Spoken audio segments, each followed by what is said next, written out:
বিদায়ের সময় নূপুর তার বাবাকে জড়িয়ে ধরে খুব কাঁদে।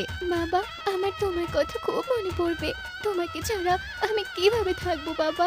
মা, মা তো যখন ইচ্ছা হয় তুই এ বাড়িতে চলে আসিস। এটা তো তোরই বাড়ি। যা এবার, যা এবার মায়ের সাথে দেখা করে নে। মা, তোমার ভালোবাসার জন্য অনেক ধন্যবাদ মা। হয়েছে হয়েছে, এত নাটক করার দরকার নেই। এই বলে জমিলা নূপুরকে ধাক্কা দিলে নীরব নূপুরকে ধরে ফেলে। কি হলো, তুমি পড়ে গেলে কিভাবে?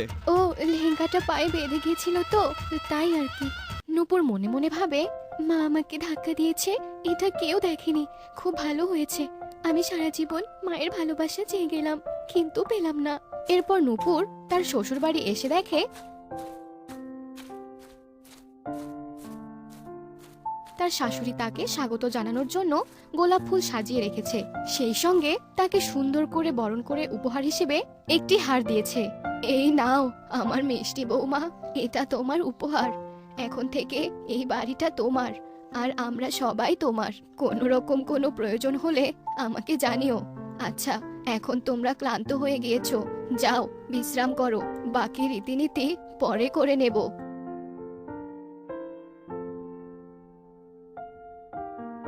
ধন্যবাদ মা। তারপর নূপুর ঘরে গিয়ে বিশ্রাম করে।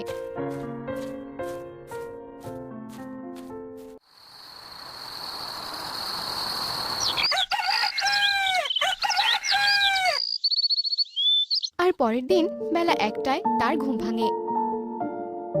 হায় ঈশ্বর, খুব লেট হয়ে গেল। প্রথম দিন রান্না করার নিয়ম বাকি আছে, মা তো খুব রাগ করবেন। এই বলে নূপুর যখন তাড়াতাড়ি করে বাথরুমে যাচ্ছিল, তখন নীরব বাথরুম থেকে বের হচ্ছিল। দুজনের যখন ধাক্কা লাগে, তখন নীরব নূপুরকে সামলে নেয়। ঠিক তখনই নূপুরের শাশুড়ি মা ঘরে এসে বলে, আরে বাচ্চারা, এসব কি করছো? দরজাটা তো বন্ধ করে নিতে পারো অন্তত, তাই না? আরে আরে মা, তেমন কিছু হয়নি। আমাদের শুধুমাত্র ধাক্কা লেগেছিল। ঠিক আছে বাবা, এ সময়ে এরকম একটু হয়। চল, এবার তোরা রেডি হয়ে নিচে চল, টেবিলে খাবার রাখা আছে, তাড়াতাড়ি চল বাবা। মা, আমাকে ক্ষমা করবেন, আমার ঘুম ভাঙেনি। ঠিক আছে বৌমা, আমি বুঝি বিয়ের পর ক্লান্ত আছো এখন। শাশুড়ির মুখে এমন কথা শুনে নূপুর ভাবলো, শাশুড়ি মা তো আমাকে একটুও বকলো না, কিন্তু বাড়িতে একদিন আমি দেরি করে উঠেছিলাম বলে মা আমায় কি অবস্থাটাই না করেছিল। এই ঈশ্বর, সকাল 9টা বেজে গেছে, মহারানী এখনো ঘুমিয়ে আছে। ঘরের কাজবাজ কখন হবে তোর? তোর বাবার টিফিন আর ঘর পরিষ্কার কখন হবে? তাড়াতাড়ি ওঠ বলছি। মা, আমার শরীরটা ভালো নেই, গায়ে অনেক জ্বর। তুই এভাবে শুনবি না, দাঁড়া দাঁড়া, দেখাচ্ছি মজা। জামিলা, থামো। মেয়েটার সাথে আর কত অত্যাচার করবে? থামো। জানি ওকে পেটে ধরনি, তাও একটু নিজের মমতা দিয়ে দেখতে পারো তো নাকি? আপনি চুপ করে থাকবেন। আমি যেটা করছি ওর ভালোর জন্য করছি। কাল ওকে শ্বশুর বাড়ি যেতে হবে, তখন কি সেখানে গিয়ে ওর শরীর খারাপের গল্প শোনাবে নাকি? তাই আমি ওকে আগে থেকেই ঠিক করে রাখছি। ঠিক আছে, কিন্তু কিন্তু বেচারিটার সাথে একটু ভালো ব্যবহার করো। যতই হোক আমাদের একমাত্র সন্তানু। নূপুর যখন এসব ভাবছিল, তখন নীরব নূপুরকে বলল, কি হলো নূপুর? নূপুর, কোথায় হারিয়ে গেছো? তাড়াতাড়ি রেডি হও, নিচে যেতে হবে। হ্যাঁ হ্যাঁ, যাচ্ছি।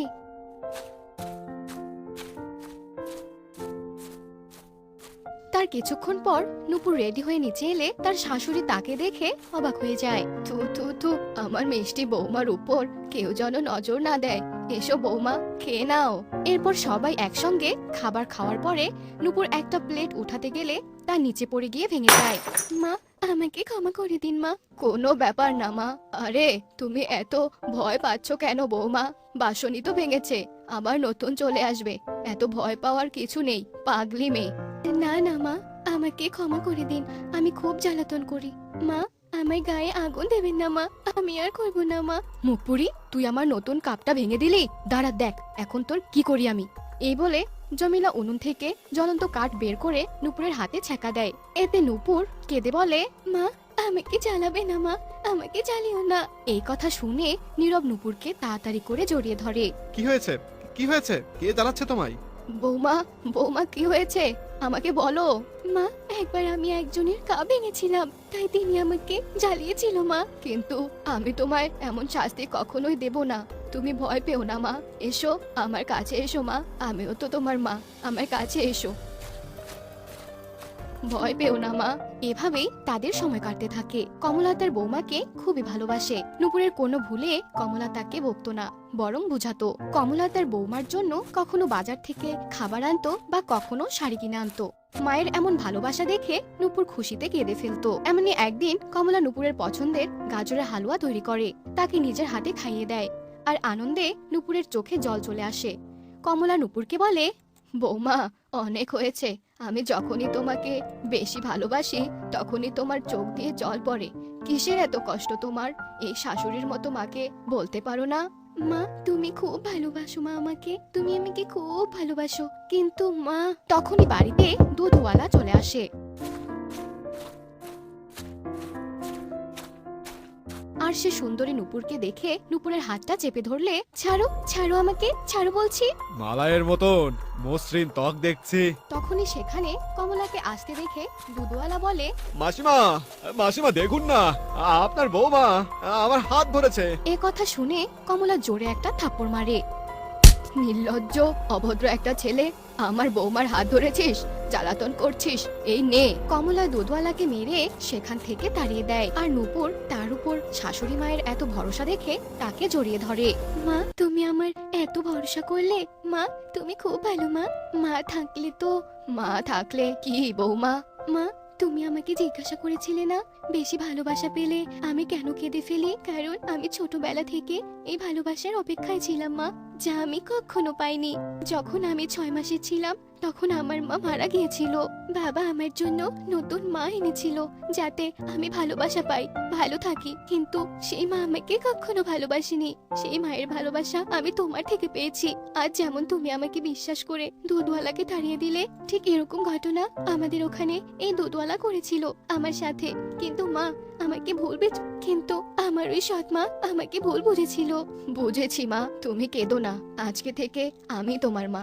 আর জমিলা দিদি তোমার মায়ের ভালোবাসা না দিলেও তোমায় মানুষ তো করেছে, তাই তো আমি এমন মিষ্টি একটা মেয়ে পেলাম। আর তখনই জমিলা আর মনোহর দরজার সামনে এসে নূপুরদের সব কথা শুনে ফেলে আর কেঁদে ফেলে। আর জমিলা নিজের ভুলটা বুঝতে পেরে নূপুরের কাছে ক্ষমা চায়। আর ওই দিনের পর থেকে নূপুর সৎমা আর শাশুড়ি মা দুজনেরই ভালোবাসা পায়।